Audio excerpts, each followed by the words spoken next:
ابھی اڈیالہ جیل میں خان صاحب سے ملاقات ہوئی. ملاقات کا حوالہ آپ کے سامنے رکھنا چاہوں گا. خان صاحب نے سب سے پہلے یہ کہا ہے کہ آج 13 اگست ہے, 14 اگست کی آج رات ہے. آپ تمام لوگوں نے پاکستان کے جھنڈے لے کر, تحریک انصاف کے جھنڈے لے کر آپ نے سڑکوں پر نکلنا ہے. نمبر 2 بات, خان صاحب کو میں نے بتایا کہ جنرل فیض کو اس طرح سے جو ہے وہ ان کو اریسٹ کیا گیا ہے, اور خواجہ آصف اور فیصل واڈا بڑی عجیب سٹیٹمنٹس دے رہے ہیں کہ 9 مئی کے جو کردار ہیں وہ جناب اس میں بھی یہ چیزیں آئیں گی, فلاں ہوگا, یہ ہوگا, یوٹیوبر اٹھائے جائیں گے, ولاگر اٹھائے جائیں گے, اور جو ہے بڑے محرکات ہیں اور بڑی چیزیں ہیں, اور بڑا جناب اس کے اوپر بڑا کارروائی ہونے جا رہی ہے, اور اب جو ہے ملٹری ٹرائل بھی ہوگا.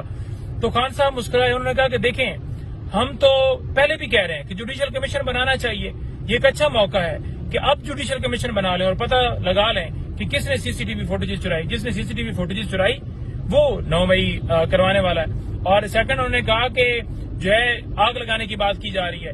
دیکھیں اگر ہمارا کوئی ورکر آگ لگاتا ہے تو ہمیں لے کر آئیں کہ یہ ویڈیو کے اندر آپ کا ورکر ہے, آگ لگا رہا ہے. ہمارے کسی بندے نے, کسی شخص نے, کسی پاکستان تحریک انصاف کے رہنما نے آگ نہیں لگائی. تو خان صاحب کا بڑا کلیئر موقف ہے کہ یہ جو مرضی یہ کر لیں, جو مرضی یہ باتیں کر رہے ہیں, لیکن ان کے پاس کوئی ایسی چیز نہیں ہے, کوئی ایویڈنس نہیں ہے, اور کوئی بھی یہ اسٹیٹمنٹ دیتے ہیں تو ان کی کوئی ویلیو نہیں ہے. نمبر 3 بات, خان صاحب نے کہا ہے کہ قاضی فائز صاحب کے پاس ہماری کتنی درخواستیں ہیں فنڈامنٹل رائٹس کی. الیکشن کے اندر ڈاکہ ڈالا گیا, وہ اس کے بعد آپ نے دیکھا کہ دیگر اور درخواستیں, ملٹری ٹرائل, یہ وہ ساری چیزیں وہاں پر سپریم کورٹ کے اندر پینڈنگ ہیں. خان صاحب نے کہا کہ ہماری درخواستیں ہیں جوڈیشل کمیشن بنانے کی ہو وہ بھی نہیں لگائی جاتی, فنڈامنٹل رائٹس کی نہیں لگائی جاتی, دھاندلی والی نہیں لگائی جاتی, اور دوسری طرف قاضی صاحب جو ہیں ہماری سیٹیں جو ہیں وہ چھین کر اور پارٹیوں کو دے رہے ہیں. یعنی پہلے ڈاکہ ڈالا گیا ہمارے ساتھ, مخصوص نشستوں پر فیصلہ پھر مخالف دیا, اور اب جو ہے وہ درخواستیں تو پاس لے کر بیٹھے ہوئے ہیں, لیکن وہ درخواستیں جو کہ ہمارے مخالف ہوں, فار ایگزامپل کوئی بھی لے کر آئے, وہ فوری لگانے کے لیے تیار بھی ہو جاتے ہیں, لگا بھی دی جاتی ہیں, اور ہمارے خلاف فیصلہ بھی دے دیتے ہیں. تو خان صاحب نے کہا ہے کہ یہ وقت جو ہے وہ ساری چیزیں لکھ رہا ہے, اور جو کمشنر راولپنڈی ہے وہ اس کا جو بیان ہے وہ بھی پوری دنیا نے دیکھا ہے. تو خان صاحب نے کہا کہ دیکھیں کمشنر راولپنڈی نے بیان دیا, کمشنر راولپنڈی کے بیان کو آپ دیکھیں اور اس کو دیکھیں کہ وہ کہہ رہے ہیں کہ جو چیف جسٹس آف پاکستان جو ہیں وہ اور چیف الیکشن کمشنر وہ دونوں انوالو ہیں دھاندلی میں. تو انہوں نے کہا کہ اس نے کہا ہے کہ ان کو لٹکانا چاہیے. تو آج تک کمشنر راولپنڈی کو کسی عدالت میں کسی جگہ کے اوپر کیوں نہیں پروڈیوس کیا جا رہا؟ لے کر آئیں. اس نے بیان دیا ہے کہ کس طرح 70 ہزار سے 80 ہزار سے لوگ پی ٹی آئی کے جیتے ہوئے تھے اور ہم نے ہرایا.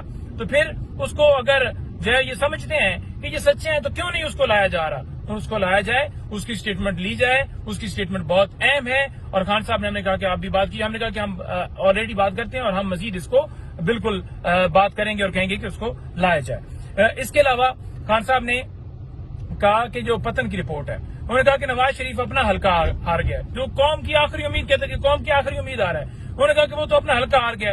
پتن کہہ رہا ہے کہ 102% ٹرن آؤٹ جو ہے وہ وہاں پر این اے کی سیٹ پہ ہوا ہے, 41 جو ہے وہ ٹرن آؤٹ جو ہے وہ جو صوبائی سیٹ ہے اس کے اوپر ہوا ہے. تو جس سے واضح نظر آتا ہے کہ کس طرح ووٹ ایڈیشنل جو ہے وہ اوپر والی سیٹ کے اندر ڈالے گئے, بوگس ووٹ ڈال کر اس کو جتوایا گیا. اسی طرح انہوں نے کہا کہ یہ اون چودھری جو ہے یہ بھی اس کی بھی رپورٹ آئی حلقے کی, تو وہ بھی اپنا حلقہ ہار چکا ہے. اسی طرح سے باقی سارے حلقے اپنے ہار چکے ہیں اور ہارے ہوئے لوگوں کو فارم 47 کے مطابق بنایا گیا ہے.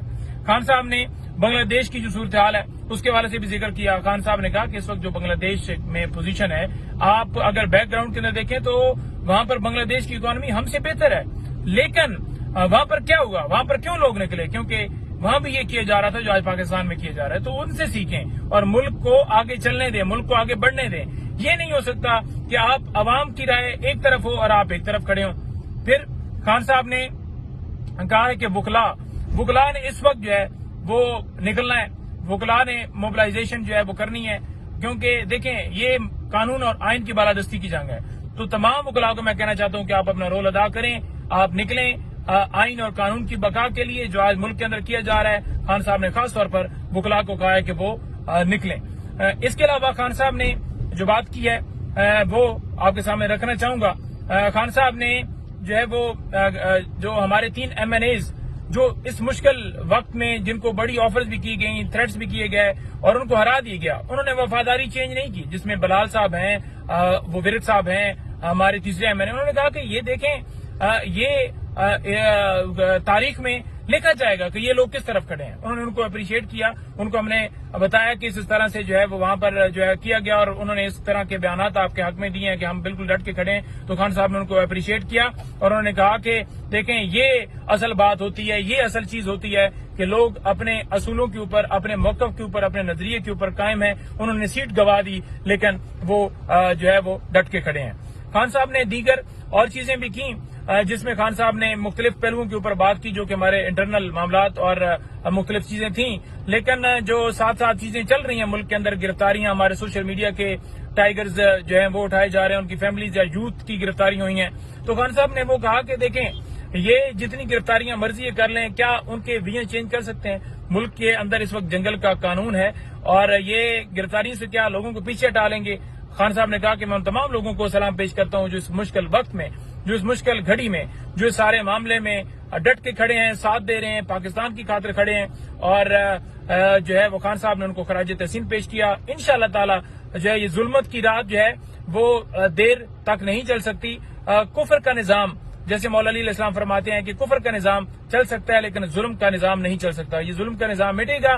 ابھی کی میں تفصیلات آپ کو دی ہیں کہ خان صاحب کے ساتھ جو چیزیں دی ہیں تفصیل میں، کیونکہ ٹائم ویلاگ کا 5 سے 6 منٹ کے اندر جو ہے وہ کلپ کمپلیٹ ہونا چاہیے تاکہ آپ لوگ جو ہیں وہ اس کو سن سکیں اور آپ کے پاس بلٹ پوائنٹس آ سکیں۔ میں نے آپ کے سامنے سارا موقف رکھ دیا۔ بہت شکریہ۔